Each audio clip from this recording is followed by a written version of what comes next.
As Catherine stood before the mirror, meticulously applying her makeup, the weight of her words hung heavy in the air, suffocating the very essence of our relationship. The reflection staring back at me was not just hers but a stark reminder of the cracks in our once solid family foundation. Each stroke of her lipstick felt like a dagger piercing my heart, a painful reminder of the intimacy she willingly shared with someone else. "Catherine, will you change your mind after all?" I asked, my voice trembling with desperation, hoping to ignite a spark of reason in her eyes. But her gaze remained resolute, defying my pleas. "Desmond, we've already talked about this," she objected, her tone firm yet tinged with sadness. "I'm leaving, and he wants me, and I want him. You have to accept that." Her words echoed in the void of our shared history, a history that now seemed distant and irretrievable. How could I accept this betrayal from the woman who had been my confidant, my life partner, my everything? The pain of that realization cut deeper than any blade, leaving me standing on the wreckage of our shattered dreams, clinging to the fading remnant of a love that was slipping through my fingers like grains of sand. As I searched desperately for a glimmer of understanding in Catherine's eyes, her demeanor changed into something colder and more calculating. It was as if a veil had been lifted, revealing a side of her I'd never seen before. "You know full well what the consequences will be if you decide to divorce me, as you stated," she said, her words laced with a venomous mixture of warning and manipulation. With each syllable, she painted a grim picture of the consequences, a landscape strewn with the wreckage of my financial security and emotional well-being. It was a scenario carefully crafted to leave me at a disadvantage, to strip me of any semblance of power or control I hoped to retain. As the weight of her ultimatum came over me like a suffocating blanket, I realized that the woman standing before me was no longer the Catherine I had married. She had become a stranger, a puppeteer pulling the strings of my life, callously disregarding the love and trust we had once shared. In that moment, the realization struck me with such force that I staggered back, questioning everything I thought I knew about the woman to whom I had dedicated my heart. Catherine's abrupt shift left me perplexed, questioning whether the person before me was truly the Catherine I had known or merely a mask concealing a stranger beneath. Her motives were as elusive as her demeanor, leaving me grasping at shadows in a futile attempt to understand her. The illusion of my mother's imagined endorsement only deepened my bewilderment, adding another layer to the enigma that was Catherine. It seemed she believed that manipulating me was not only acceptable but essential in establishing her dominance within our marriage. This revelation stood in stark contradiction to the woman I had believed her to be, compassionate, honest, and sincere. The chasm between perception and reality widened with each passing moment, leaving me adrift in a sea of doubt and disillusionment. Catherine's words cut through the air like a sharp blade, each syllable laced with a bitter reminder of the power dynamics she sought to impose upon our relationship.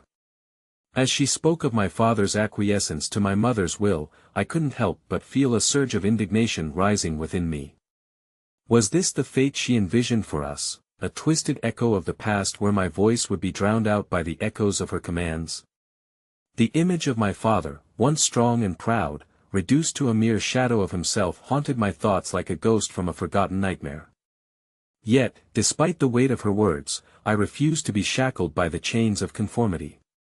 "It won't be easy," she conceded, her tone dripping with condescension. "But in the end, you will realize that the easiest way is to just accept it." To me, surrender was not synonymous with acceptance, it was a betrayal of everything I believed in, a betrayal of the very essence of my being. For I refused to be a prisoner of societal expectations, condemned to a life of silent submission. As I stood before her, my resolve hardened like steel, a silent vow echoing in the depths of my soul. I would not be another casualty in the war of gender roles, sacrificed upon the altar of patriarchal tradition. She declared, finishing her makeup with a practiced hand. Catherine was undeniably stunning, her gypsy heritage lending her a captivating allure with her dark skin and sleek black hair. Despite once bemoaning her slightly petite nose, it now complemented her deep brown eyes, adding to her exotic charm. I truly believed I had found a treasure in her. As I met Catherine's gaze with unwavering determination, I felt the weight of my words hanging heavy in the air between us, a silent plea for her to reconsider.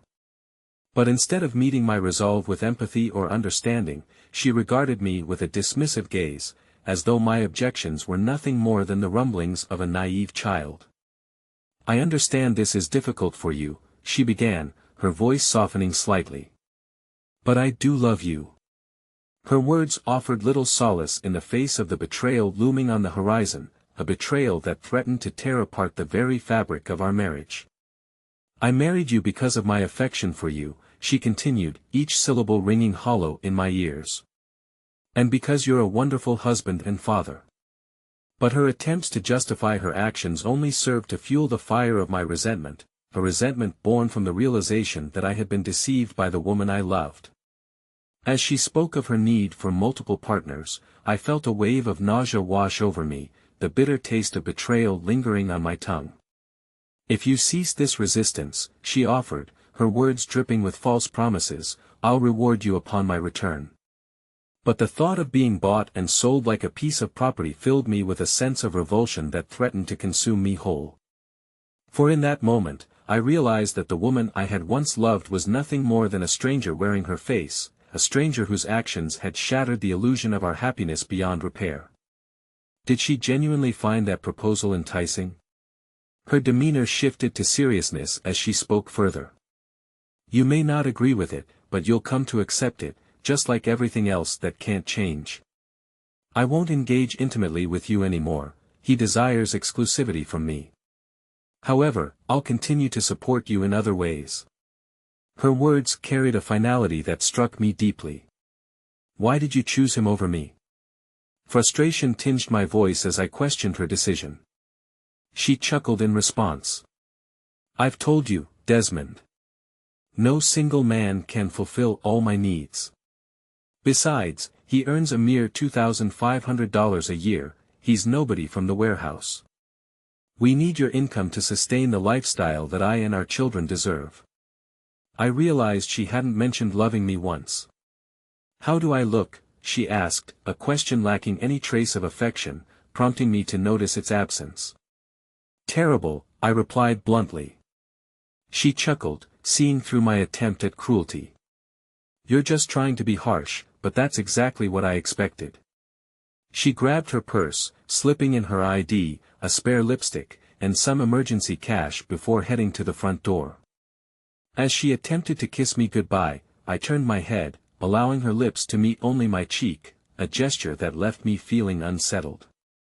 "Desmond, I know this will be challenging for you," she began with a tone of reassurance, acknowledging that this wasn't the life I had anticipated but assuring me that I would adjust and perhaps even find appreciation in the newfound lack of responsibility. "Everything will work out in the end, you'll see," she said, implying that my background as a soldier accustomed to following orders would somehow make this transition easier. As she hurried out the door, leaving me with some spare time, it struck me that she had never delved into my military service, perhaps seeing it as the only aspect of my life she could relate to. But military service was more than just following orders, something she would soon come to understand. Deciding to reach out to her mother, I realized I knew more than they might suspect. Turning to Christine, I recounted the conversation with Catherine, faintly surprised by the extent of her influence on her father, echoing Catherine's sentiments asserting that women were naturally suited to lead and must use all available means to maintain that advantage. "It's hard to wrap my head around," I admitted, struggling to contain my incredulity. "So, just like Matthew, my primary role is to provide financial support in raising children?" My disbelief seeped into my voice. Christine nodded, offering reassurance that Catherine's temporary loyalty to another man was necessary to establish the proper dynamic early on. "Once you fully embrace your role, there will be ample opportunities to please her," she said, though her words did little to assuage my growing unease. "In reality, she relies on you as her husband, and societal norms dictate that you're the one she lives with. She needs your support to maintain a clear head and effectively manage the family." Christine continued, emphasizing the significance of my role. "You articulated it perfectly," I replied, appreciating her clarity. "It truly makes sense. I'm grateful I could help clarify the situation. I understand it might seem harsh and like a significant change, Christine acknowledged. However, you'll quickly adapt and may even find fulfillment in the role you're assuming. You're correct, I replied. But please ensure the girls are in bed by 9:30. Of course, Christine responded, happy to respect my wishes in that regard. We women are not unreasonable. Don't hesitate to reach out if you have further questions. Perhaps I can provide answers clearer than Catherine. As Christine involved herself further, I couldn't shake the feeling that there would be consequences. While she wouldn't face physical harm, the emotional repercussions would be significant. I was well aware of Catherine's intentions, and Christine's involvement would not go unnoticed. Catherine's trust in me was misplaced. She assumed I would passively accept the unfolding events. However, her behavior hinted at forthcoming changes, prompting me to reach out to a select group of comrades, each excelling in their respective fields. Peter, the sharpest among us, possessed extensive knowledge of surveillance and electronic security from his time in reconnaissance units abroad. He tapped our phones, intercepting Catherine's conversations through her car, purse, and cell phone, accumulating a trove of audio recordings capturing her discussions with her mother, friends, and lover regarding their schemes. I suspected that some of her associates might also be contemplating similar actions, depending on the outcome of Catherine's endeavors. Freddie, skilled in intelligence work, ranked among the top computer hackers. Elliot, now an executive director overseeing extensive overseas business, had access to the company's private jet, which he could utilize with minimal oversight. Then there were Aiden, Anthony, and Christopher, known as Chris within our group. These men were adept fighters, skilled in various weapons and marksmanship, each operating at a high level of proficiency. The plan commenced at 10:40 p.m., with my request for the kids to be in bed by 9:20 serving as an integral part of the strategy. I packed several suitcases for myself and the children, prioritizing items of personal and sentimental value while ensuring clothing was included. The bulk of our luggage consisted of toys for the kids. Clothing could easily be replaced once we were settled. Before leaving, we made one final trip to visit relatives, pulling up in front of Christine and Matthew's house. I observed its darkness, except for the glow emanating from the living room where Catherine's parents were watching TV. Stepping out of the car, I located Chris, who was keeping a watchful eye on the house. Aiden quickly briefed me, the kids were tucked in by 9:20 and likely asleep within 20 minutes. The occupants have been watching TV since 10:15. The husband made a few trips to the kitchen for drinks and snacks, but that's about it so far. We're ready to proceed, just give the word. Let's do it, I replied decisively, advancing toward the house. The team's presence would have gone unnoticed to any unsuspecting observer. They relied solely on manual tools. No automation was necessary for this operation. Meanwhile, I stood back, carefully observing the living room, noting how the team entered and swiftly subdued Christine and Matthew. Eventually, I made my way to the front door and stepped inside. Christine's voice filled the air, pleading, "Please don't harm us. You must have the wrong people. We haven't done anything. Our granddaughters are sleeping in the next room. Please just let us go, we won't tell anyone."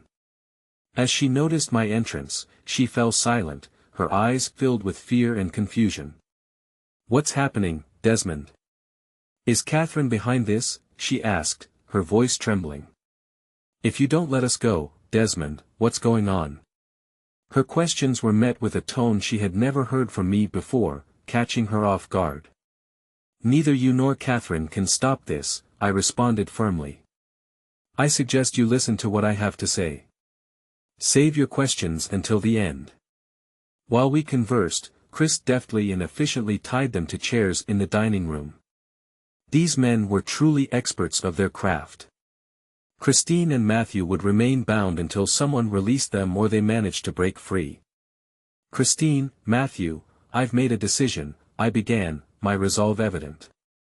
"I refuse to accept the future you and your daughter are trying to dictate to me. no matter how tempting it may be to live my life in servitude to her and shift all responsibility onto her. I simply don't believe it will work for me." My sarcasm was evident. "I've been aware of your little scheme for some time now, and I've taken my own precautions. Since you've been complicit in it, essentially supporting her, well, that means you'll face some consequences too." "And what might those consequences be, Desmond?" Christine interrupted sarcastically. "Christine, I asked you to hold your questions until the end," I replied sternly. "I'll provide all the necessary information, but since you've asked, I'll answer that question now. In my view, the consequence that will hurt you the most is that you'll never see your granddaughters again." "Desmond," I stated firmly, my heart heavy with the weight of my decision. "No, please, no, you can't do that. Please don't," Christine pleaded desperately, her voice filled with anguish. I raised my hands to halt her rambling. "I can and I will. But Catherine is still young, perhaps she'll find a replacement for you." Suddenly, Christine became aggressive, attempting to seize control. "We'll find you, Desmond. We won't spare any expense to track you down. You know we have money. You'll regret this. You can try, but you're mistaken about one thing, you don't have any money." I retorted calmly. Christine's incredulous expression begged for an explanation. "One of the consequences of never seeing your grandchildren again is that certain measures were necessary to prevent you from taking that action." I explained regretfully. "So, I took the regrettable step of emptying all bank accounts except for enough to sustain you for a month or two. This includes your investment account and even that secret bank account you and Catherine opened as a backup fund, which you thought I didn't know about. How could you do this?" Christine exclaimed, shock evident in her voice. "As you can see, it's evident that you underestimated the resources available to me due to my military career. That's how I gained control of almost every penny of yours, including cash advances on all your credit cards." I continued, maintaining my composure. "Before you even consider coming after me, you'll have to contend with an overwhelmingly crushing debt load. Matthew, I hope retirement isn't in your plans anytime soon." Matthew remained silent, his gaze fixed on me, perhaps a part of him hoping I'd extend an offer to take him along. "The silver lining is that you'll be together," I added. "Catherine won't be able to afford the house since she doesn't work, and even selling that property won't yield much. Her credit cards are cancelled, and yours are nearly depleted. You won't have enough funds to attract attention in searches, so she'll have to move in with you. Maybe between the three of you, you'll make it work. We'll still find a way, just wait." "I'm looking forward to it," Christine declared defiantly. "In fact, I'll give you a little hint to assist you, don't bother searching within the US. We won't be here, and don't bother looking for Desmond Mafia or Jackson. After tonight, these identities won't exist, at least on paper." With nothing else to say, I excused myself and went to wake up the girls. "Daddy," they exclaimed in unison as they stared at me. We packed their belongings, and I explained that we were going on a little trip. They seemed excited, mentioning how Mom must be excited too. I assured them we would discuss it later. We headed to the private airstrip where Elliot's corporate plane awaited us. Aiden would take my car to a local motel, a strategic move to throw off any pursuit. Once on board, the girls were fascinated by the space, a far cry from a commercial flight. We settled in, and as we flew, I explained to them that things had changed and we wouldn't be seeing Mom, Grandma, and Grandpa anymore. We discussed their new names and where we'd be living. Though they were initially sad and tearful, I was confident they'd adapt. After all, they were still young. Catherine returned from her date at 4:20 in the morning, feeling a mix of emotions. It wasn't a romantic entanglement, they had simply met at a bar, had a few drinks, and then headed back to his place. Tonight was enjoyable, she reflected, not just because of the guy she initially met but also because they picked up a couple of his friends at the bar, so it turned into a group hangout. Desmond needed to understand that she required more than he could provide. It wasn't a criticism of him, no man could fulfill all her needs. She hadn't felt truly content for a long time until tonight. She pressed the garage door open button and waited for it to lift. It wasn't surprising that Desmond's spot was empty. Dad had reacted the same way as Mom had told her she thought. Acknowledging the challenge ahead, she hoped everything would proceed smoothly. But Mom was right in saying that Desmond wouldn't easily accept their situation.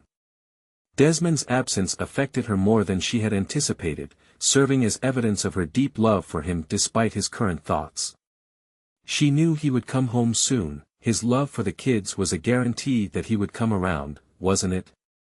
Catherine chuckled at the thought of him returning, perhaps pleading with her to let him serve her just to see the girls. Yet Desmond still hadn't returned. While it wasn't unexpected, the longer he stayed away, the more determined she became to receive an apology from him. After a long shower, she slipped into bed and quickly fell asleep. Around 11:10 in the morning, she dialed Mom and Dad's home to check on the girls but received no answer. Trying their cell phones next, she was met with silence. It struck her as odd, they usually picked up.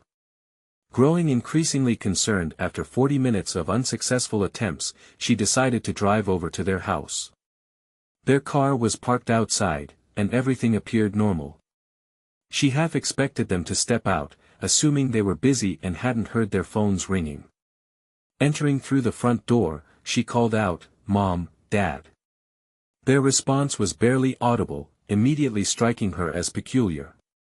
Rushing into the living room, she was horrified to find them both bound to chairs, unconscious.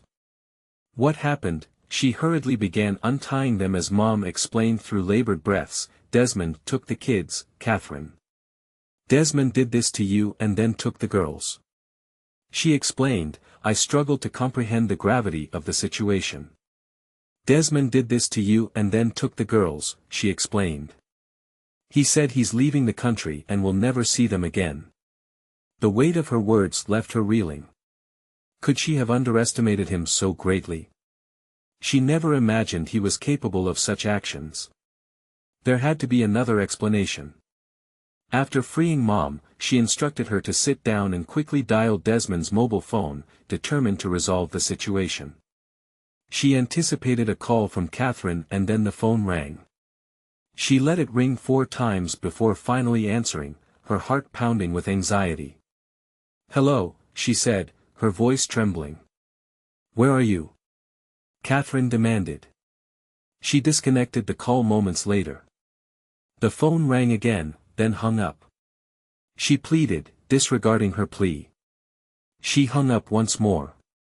The phone rang again, prompting her to speak first this time. "Catherine, this is your final opportunity to converse civilly. If I disconnect again, it will be the last time you hear from me. Understood?" She could sense her irritation through the phone as she begrudgingly responded, "Yes, I understand now. What's going on? Why were my parents tied up, and where are my kids?" She decided to address her queries in reverse order. "First, Catherine, you no longer have children. They're with me now, and you won't see them again." But I interjected sharply, "Watch your language, or this conversation will end promptly. I'm only keeping this line open for one last exchange. After a hang-up, this number won't be reachable anymore. If you want answers, you need to mind your tone and listen clearly." Her demeanor shifted instantly, she seemed to think she could still sway him. However, she needed to understand the gravity of the situation. Though she was unaware of it yet, she was mistaken. "Yes, I'm sorry. I'm just very upset," she conceded. "Imagine how I felt upon learning that my parents and children disappeared," she couldn't help but retort. "Imagining how I felt when I discovered I'd have to support my wife while she's with other men, being denied children," she stated firmly. "None of this would have transpired if you had remained faithful." She attempted to justify her actions, claiming she was merely trying to provoke him into fighting for her. "We've been married for 8 years. I didn't have to fight for you anymore. I just wanted to feel desired, that's all," she persisted.